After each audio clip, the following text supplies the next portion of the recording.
კიდევ ერთხელ მოგესალმებით უდიდესი პატივისცემით და აი დიადი კედლების და მისი დამფუძნებელის და აქ ბატონმა გიამ კითხვა ახლა 4000-იანი წლის ამხელე მემკვიდრე იყო ეს ადამიანი ზდობდა რომ ამხელა ცივილიზაციის მემკვიდრე იყო და ეს ცივილიზაცია რა დღეში აღმოჩნდა ეს რო გააცნობიერა მე უკვე გმირული საქსიელი ჩაიდინა და გადაარჩენა ეს ცივილიზაცია და დღემდე მოგვიტანა ესე. ორი სიტყვით რო თქვა, ამ ადამიანმა შეძლო სარწმუნოებისა და გონების ასე თქვა ჰარმონიზაცია და გაერთიანება რა. ანუ ის და გელათის აკადემია, რომელსაც აკუყურებთ, სადაც ჩვენ ვიმყოფებით, ეს იყო ფაქტიურად რა წარმართული გონების და ინტელექტის ზეიმი. იერუსალიმი კიდე იესო ქრისტეს თავწყარო დასაბამი და ამ ორი მომენტის გაერთიანება მოხდა შემდგომ და შესაბამისი შედეგებიც იყო რა. რა შეეხება ხა დღევანდელ ვითარებას და აქ ბატონმა თემურმა ბრძანა უზენაეს საბჭოს მომენტები საკმაოდ ისეთი მნიშვნელოვანია.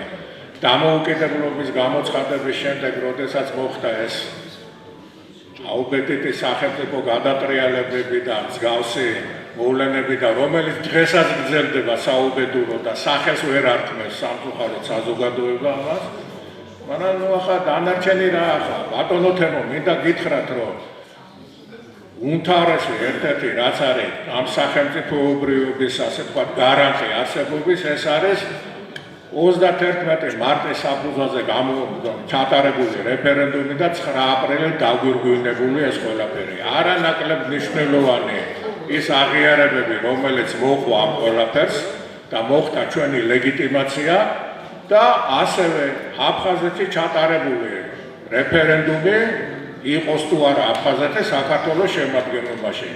ესაც ფასდაუდებელი დოკუმენტი გვაქვს.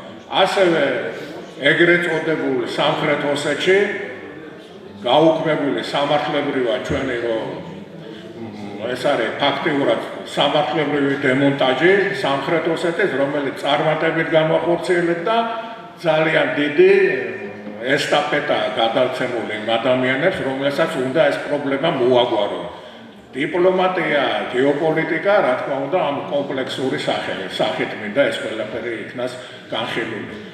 იმედი გვაქვს რომ აი ეს თემები დღევანდელი დღე წარსულთან პირდაპირ ორგანული კავშირი ამ დიადი ადამიანების ის მონაპოვარი რომელიც არის ის პრობლემები რომელიც აქ იქნა ჩამოთვლილი კომპლექსურად დავინახავთ ჩვენ და ძალისხმევას არ დავაკლებთ იმისათვის რომ გამგება გაიგოს და გასაკეთებელი გაკეთდეს რა. იმედია რომ ეს თაობა და მოკლე ამას გააცნობიერებენ და შესაბამისი ნაბიჯები იქნება ამ თვალსაზრისით გადადგმული. არა ილუზიები, თავის მოტყუებები და რაღაც ჟონგლიორობები და კიდე სხვა წარმოუდგენლები აკეთეს, არამედ საქმით რომ გამტკიცდეს ესეთი. საქმემა შენმა გამოგაჩინოსო, ამ ადამიანმა გამოაჩინა თავი და ახლა ჯვერი ჩვენზე არის, რამდენად სწორად მოიქცევით. მადლობთ ყურადღებისას. მადლობა ბატონო, თენკი